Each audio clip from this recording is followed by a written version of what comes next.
कोई भी भेदभाव होता है, अर्थात कोई भी उत्पीड़न होता है, तो सरकार उचित कदम उठाएगी और उसके मौलिक अधिकार का हनन का यह प्रकरण बनेगा।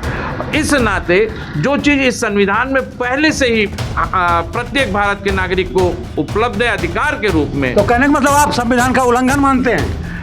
स्पष्ट रूप से अगर संविधान ने कहा है कि प्रत्येक नागरिक को, तो क्या आवश्यकता है कि उसको विभाजित किया जाए कि आज इसको SC ST के खिलाफ या कल OBC के खिलाफ या किसी जनरल कैटेगरी के खिलाफ? कोई बात नहीं, किस भारत का कोई भी नागरिक हो, उसको अगर जातीय आधार पर कोई उत्पीड़न हो रहा है, कोई मतभेद हो रहा है, कोई डिस्क्रिमिनेशन हो रहा है, तो मौलिक अधिकार का हनन मानता है ये संविधान, तो न्यायिक प्रक्रिया है उसके लिए। हाँ, अगर कुछ करना था सरकार को तो प्रत्येक यूनिवर्सिटी में एक न्याय मंच बना दे जो मौलिक अधिकार आर्टिकल 12 से लेके 35 तक जो मौलिक अधिकार है उसके हनन को रोके, अर्थात समानता का अधिकार से लेके अभिव्यक्ति की आज़ादी तक।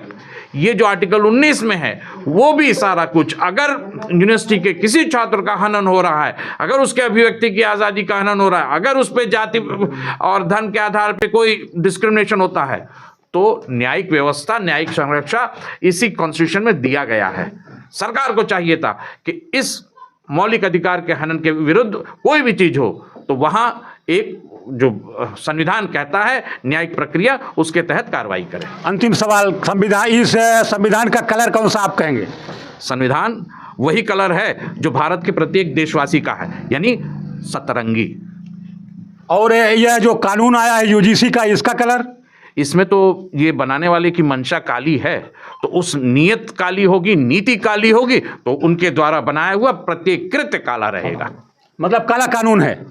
कानून तो है ही नहीं, ये तो है एक प्रस्तावित बिल है जो एक्ट नहीं है। ये एक सुझाव यूनिवर्सिटियों को दिया गया और उस बिल के तहत UGC ने एक प्रावधान बनाया है।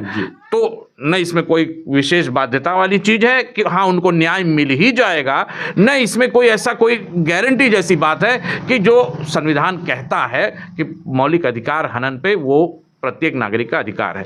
ये वही उसी तरह का है जिस तरह से NRC हुआ, CA हुआ। वर्तमान सत्ता में एक ही इनकी पॉलिसी है, ध्यान विकेंद्रीकरण, सत्ता का केंद्रीकरण।